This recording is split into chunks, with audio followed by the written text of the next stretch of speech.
that God has called me to do. People I have seen with lasting deliverance, and people like Jamie, it is not an event. It is not an event. It is people who are very desperate and very intentional and rise up to the position that God has called them. And people who are willing to do the deep work. These are people who can testify lasting deliverance. Many people in my life, they've done the work. What I've seen in Australia, people just roam around. They think it's something magical. They think it's something that's just going to happen.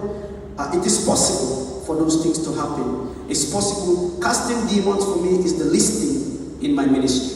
Casting demons is the least thing. Someone can come and can cast the demon out, but they just walk out there and several will come.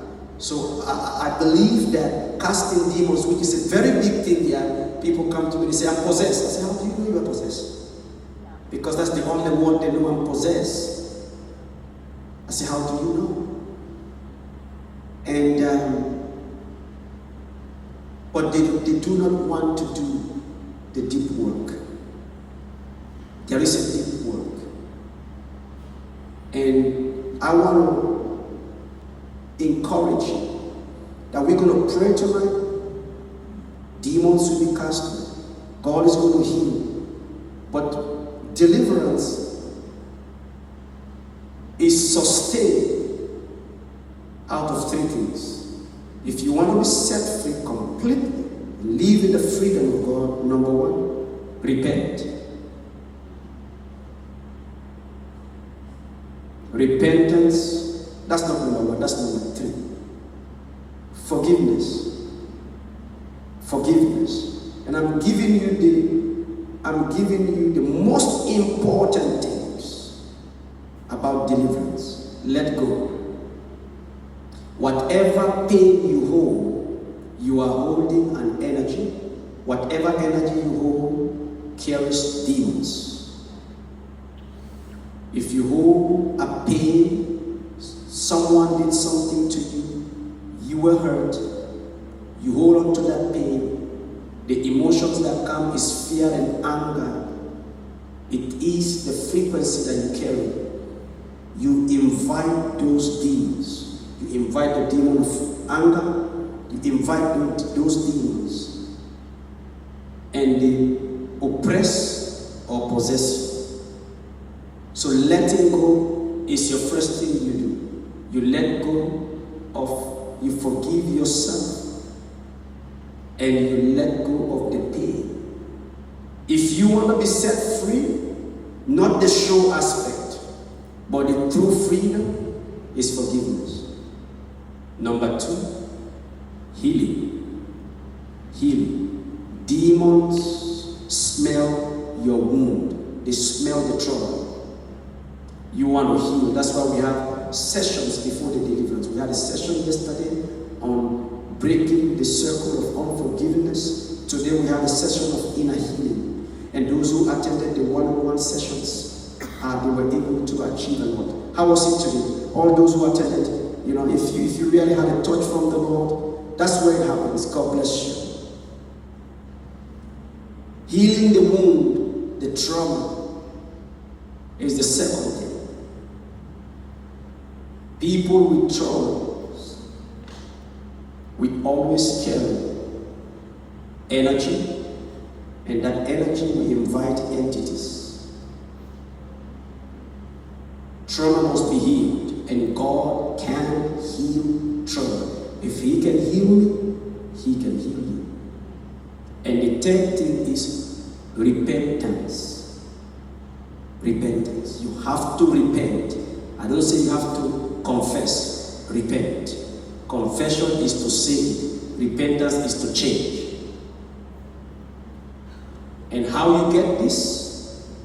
How you get these three things I have just listed? Number one is in the Word of God. You need revelation to be set free.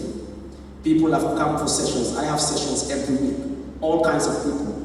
Wealthy people, middle class people. I've seen people have walked in my office with the Ferrari parked outside, Lamborghini parked outside. They walk in our prayer room and they are there broken and crying, and everyone is standing around their cars observing the beauty of this car. But the owner of the car is broken.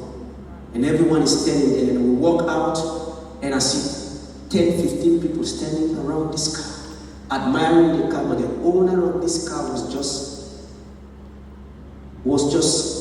sobbing in the prayer room and thinking of taking their lives.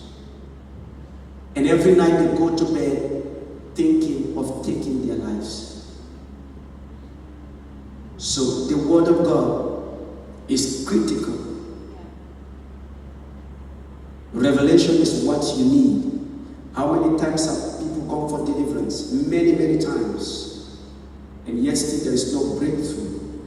The breakthrough you need is in the word of God. This is the revelation that will set you free. Jesus said, you shall know the truth, and the truth shall set you free. The second thing is your needs. Prayers. Prayer. Spiritual warfare can only be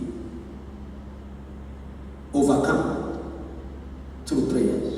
Seek God, supplicate, intercede, stand in the gap, break that generational curse, break that soul tie, shut that portal.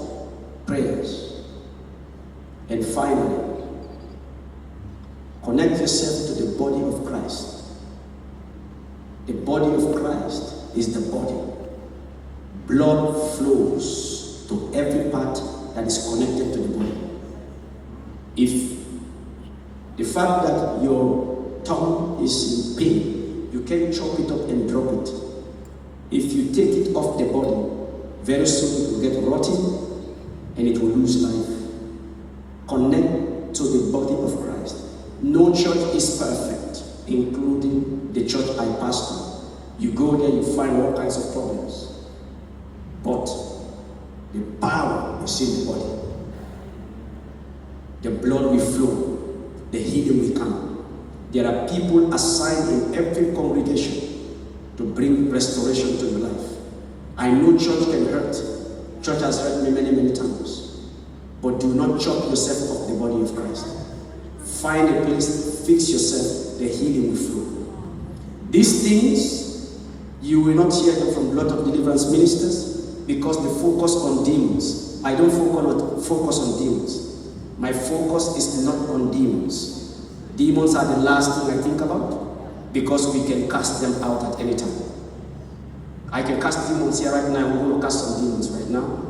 But I'm telling you what will truly set you free and what will give you lasting freedom is what I'm sharing with you. Amen. We're going to worship God, but I feel that God is going to do something tonight. And you're going to leave this place by the power of the Holy Ghost. The Bible says in Matthew chapter 13, 25. It says, while men slept, his enemy came and sowed tares among the wheat and went away. This is the devil. He has come to kill, to steal, and to destroy. While we sleep away from the ordinances of God. We sleep away from God. He comes and he sows seeds. But tonight, by the power of the Holy Ghost, those seeds will be broken. Every tongue that rises against us is nullified in the name of Jesus.